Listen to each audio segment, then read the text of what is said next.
जय श्री राम भाइयों। मैं महामंडलेश्वर डॉक्टर मौलाना स्वस्ति रामानंद आश्रम से। देखिए, एक राजस्थान के जयपुर जिले के एक राजा हुआ करते थे, खंडेला शेखावत। उनके एक राजपुरोहित थे, परशुराम जी। परशुराम पंडित बहुत योग्य, सीधे साधे और बहुत सज्जन पुरुष थे। उनके एक पुत्री थी, करमैती बाई।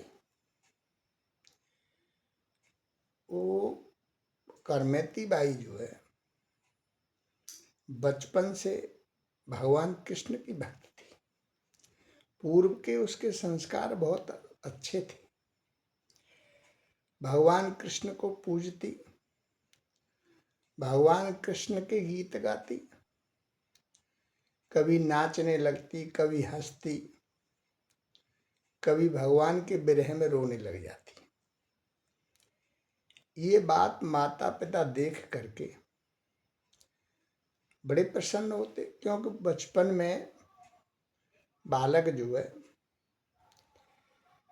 कुछ बाल लीला करता है तो माता पिता को बहुत आनंद मिलता है। धीरे धीरे ये सिलसिला चलता गया।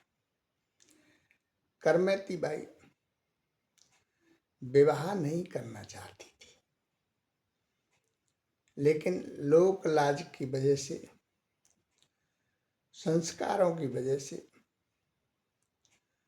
कुछ बोल न सकी और करमैती बाई के विवाह की तैयारी पंडित परशुराम जी ने कर दी, उनके पिता ने। जब करमैती बाई को ये पता लगा कि उसको यहाँ से ससुराल वाले ले जाएंगे, तो वो बड़ी रोई, दुख हुआ। कहने लगी, हे भगवान, मैंने तन मन सब आपके समर्पण कर दिया है, आप ही मेरे सब कुछ हो, फिर मैं दूसरे पर पुरुष को ये शरीर नहीं देना चाहती।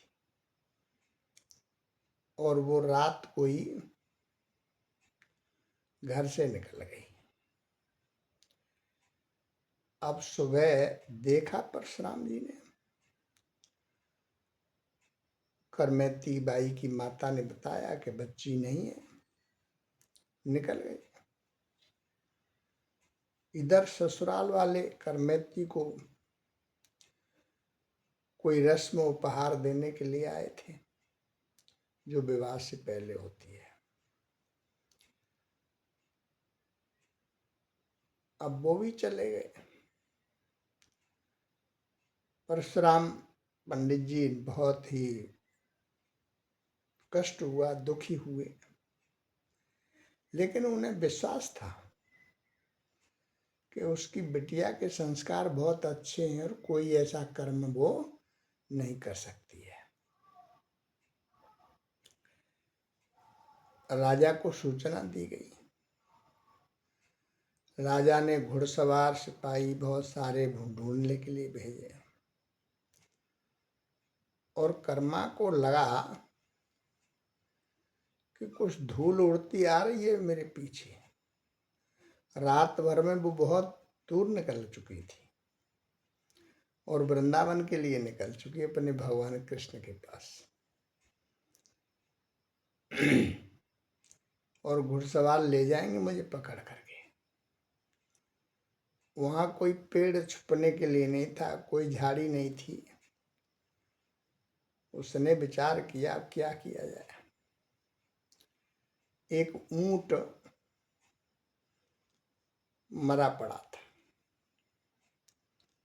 तो उसको जंगली जानवर, कुत्तों वगैरह ने खा करके उसको पोला कर दिया था। लेकिन बदबू फिर भी आ रही थी। धन्य करमैती बाई, संसार के रिश्ते और विषयों की दुर्गंध से ऊंट वाली दुर्गंध उसको अच्छी लगी। समझ लीजिए, ऊंट के उस पेट में ही जाके बैठ गई पोले में। घुड़सवार इधर उधर देख करके मारे दुर्गंध के वहां से आगे निकल गए,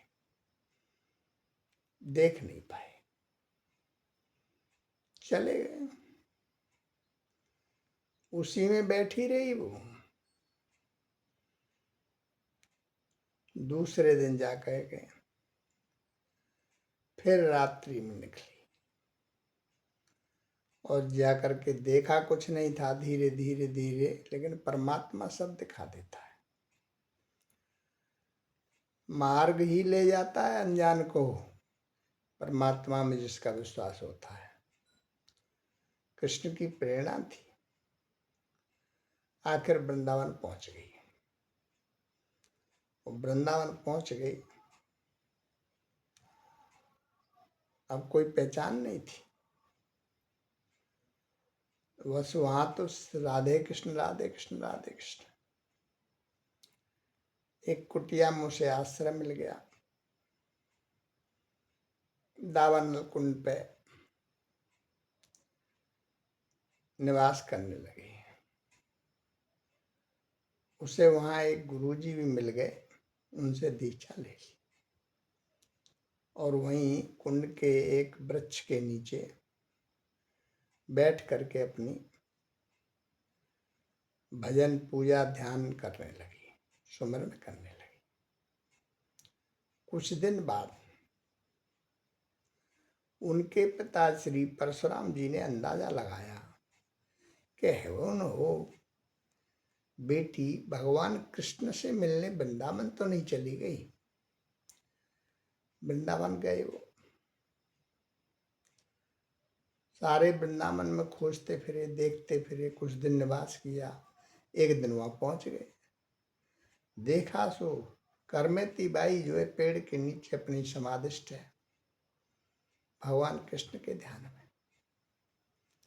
आहा, पिताश्री बड़ा गदगद हो गए, बोले मैं बहुत भाग्य वाला हूं जो मेरी बिटिया भगवान कृष्ण की भक्ति करती है। उन्होंने बहुत आग्रह किया। करमैती बाई ने पिता को समझाया कि जो शरीर संसार के लिए मर चुका है पिताश्री, केवल श्री कृष्ण के लिए जीवित है, वो कहाँ जाएगा, क्या करेगा, अपने कृष्ण को छोड़ करके मैं कहीं नहीं जाऊंगी। नहीं,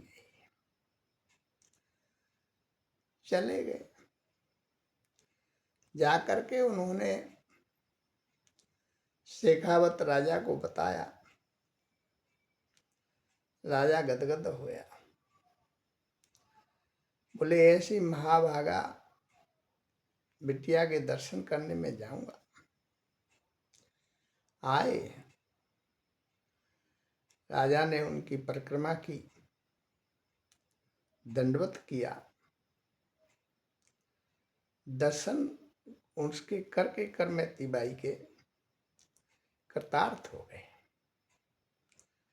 उन्होंने निवेदन किया, बहुत अनुग्रह किया, कई दिन अनुग्रह किया। तो करमैती बाई ने कहा ठीक है, मेरी कुटिया एक अलग बनानी पड़ेगी। स्वीकार किया, लेके आए। करमैती बाई की कुटिया बनाई गई, आराम से अपना रहती, भगवान का भोग लगाती। एक दिन उन्होंने दलिया बनाया और भगवान कृष्ण को भोग लगाया, और करमैती बाई को भी भक्ति का नशा चढ़ गया। भगवान कृष्ण से बोली, बहुत दिन हो गए, आपको आज ये दलिया खाना ही पड़ेगा।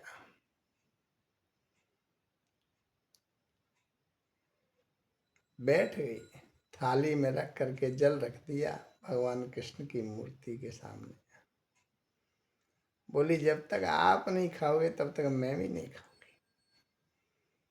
आहा, भगवान भक्त के वश में रहते हैं।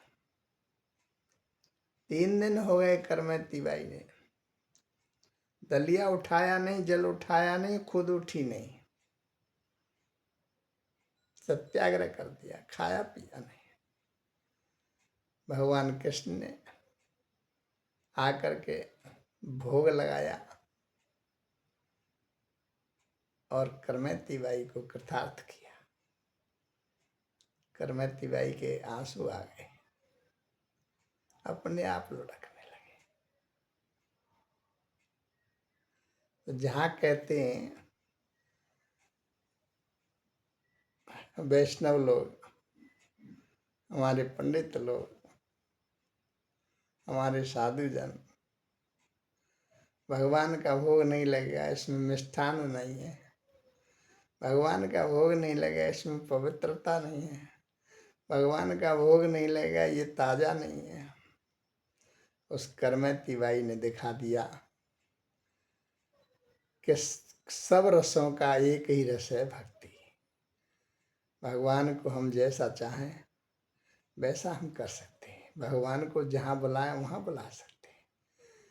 होनी चाहिए अपनी दृढ़ प्रतिज्ञा और विश्वास। भगवान को हम जो खिलाएं वो खिला सकते हैं। जय श्री राम। मस्त रहें, व्यस्त रहें, आनंद लें। आपने बहुत रोचक करमैती बाई का भक्ति का प्रसंग सुना। जय आपकी।